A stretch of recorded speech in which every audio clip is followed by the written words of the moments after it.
flower. Hi flower friends! I'm wearing my favorite shirt today. I actually was just filming a segment for TV.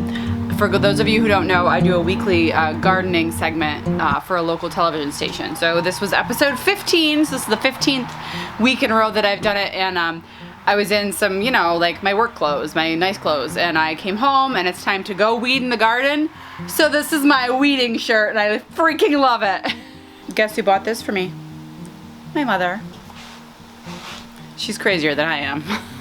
I was just out inspecting the bachelor buttons, the larkspur, the buplernum, the something I don't remember what I planted, and like the foxglove and the perennials, the lupinis, and those beds need to be weeded. So I'm gonna just take the camera, set it up, and I'm just gonna weed the crap out of it.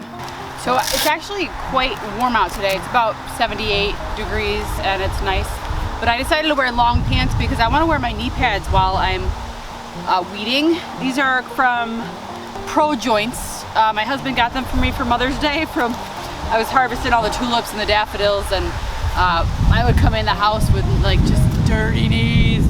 And I made a joke one day that I needed some knee pads like I used to wear in volleyball, and my husband's awesome like that. He just buys me things when he thinks I need them, and I really like them. They work really well. I do not like the strap on the back of my knee without wearing pants. So that is why I wear long pants when I have to go weed.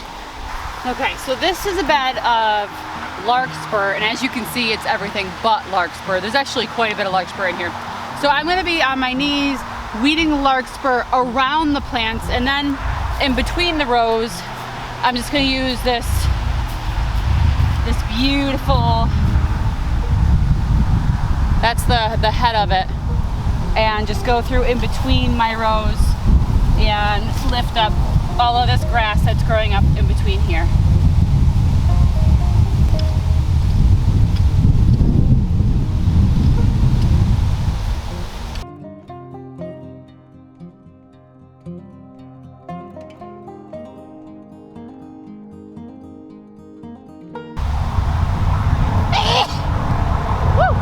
Better. I know I'm a little darker on this side, but so some of these weeds got so bad because I forgot what I planted there.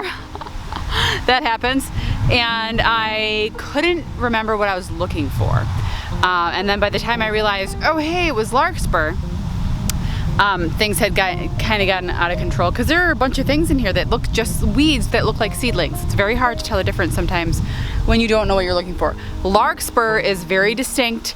If I had remembered it was larkspur, which I knew it was larkspur in this first one, it wasn't that weedy. It was not that weedy. It really wasn't. I knew where all the plants were. The second and third, I didn't realize that that was larkspur too, and stuff started coming up, and I was like, oh, maybe that's what I planted. But it quickly, I saw some larkspur seedlings coming up. So, and I'll show you, here's a nice example of a larkspur seedling right here. So this one right here is probably one of the biggest ones that I have. This is probably 8 to 10 inches tall, and it's forming a bud. So I'm expecting to see some blooms in here before too long. I have probably 3 that size, and then the rest are a little bit smaller, but I have 3 different colors, I believe. I did a white, I did a blue, I think there's one that's a mix too.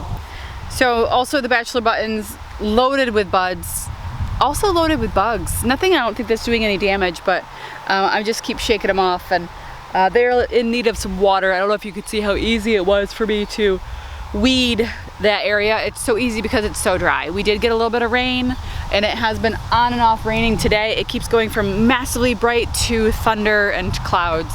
One of those days where you just get on and off storms. So anyway, I thought I would take you guys down to the Wildflower Field and show you a little bit what's going on there.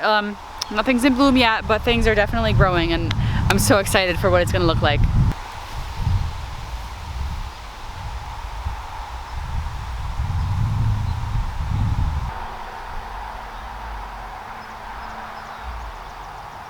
If you ever come to visit me, I just want to give you directions to the Wildflower Field. You've got dirt on your nose, by the way. Did you know? Just there. Okay, so you take a left out of Larkspur, you take a right at the Red Barn, you go down Lilac Lane all the way to Lily Village, and then you hang a left and you'll find Sunflower Square, and then you hang a right and you go down past all of the wildflowers that you see on the way to Wildflower Field. It's about a 5-minute walk from one side of my property to the other. Well, just the front, not the back. The back takes even longer. My husband just got home from work. Is there dirt on my face?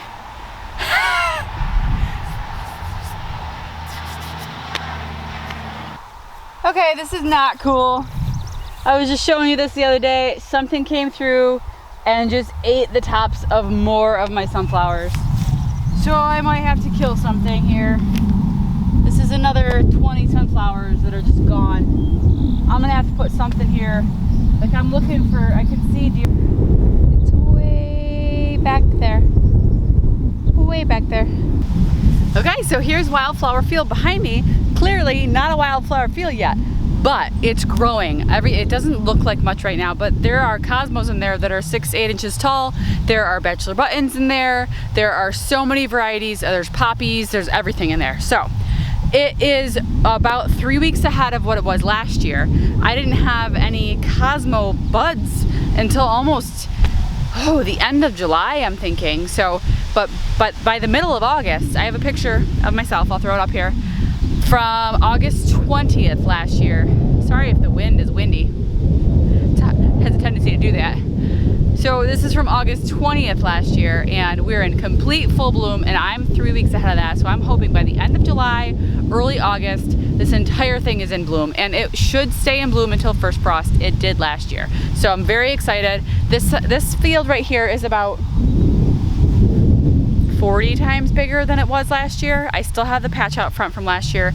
It did not reseed well. I mean, I can't say that it didn't reseed well. It reseeded well, but the weeds are also causing a lot of pressure. So I'm gonna take you guys in closer and show you what's actually growing. So it's kind of difficult to differentiate, but most of this, I would say 75% of this is wildflowers that I grew. We do have some small pieces of grass coming up. We have some mustard, chard, and we do have some milkweed. But we also have so many actual flowers that are coming up. I see a lot of marigolds, tickseed, which is, you know, not an attractive word, but the flower itself is attractive. A lot of cosmos, bachelor buttons, and these yellow, this is just a path. So this is the view from the top of Wildflower Hill. That is my house over there, and my garden is there. And yeah, not so bad. It's kind of peaceful. Like, it's pretty much nothing. This is the rock that inspired Wildflower Field. When I was a kid, I don't know who's been here long, who's not. So I grew up in this house. It was out of the family for 21 years. I don't want to say how old I am. I'm 26. When I was young, in high school, let's just say I was in high school, my mom sold it. Crap, that gives away my age. Anyway, I bought it back in 2018. I'm cutting the top of my head off and I don't care, and neither do you guys, really, right? Who cares? So I bought this back from a very generous gentleman named Jeff. He, get this, so we were buying a house from a guy named Jeff. The lawyer who helped us buy and sell our house, his name was Jeff. And the man who ended up buying our old house, his name was Jeff. So we had the year of Jeff in 2018. We eventually moved in, and this was my childhood house. My dad built it. I grew up on this property. I know it like the back of my hand. And this rock right here, which you can see the rock from my house. This was where I read a book every day. You know, not every day, but you know, as kids do, you spend the summers outside. And this was where I spent my summer. I would get my California Raisins lunchbox as a 1980s kid, and my book, probably Babysitter's Club, or like, what was the R.L. Stein books? Not the Goosebumps, but what was the other one? The older one, the teen one. Anyway, those are the books I would grab, and I would, this is gonna bother me that I can't remember. Somebody's gonna comment on what it was. I can Google it, but I don't have my phone. So I used to lay on this rock like so. Oh my God, it's like perfect for napping too. And I would read a book and I would hang out here, and my mom and dad knew, oh my God, if they ever needed me, that's where I was. Anyway, this was Wildflower Field's inspiration. I wanted to come out here and just, my imagination was going, and the rock and memories and beauty, and I just said, let's just do it. So 20,000 square feet of wildflower seed. That's what it is. Wait for the wind to stop. Now all I can picture is my daughter. She just turned 13 and she also likes to sit on this rock and read, and I can't wait for this to be in full bloom.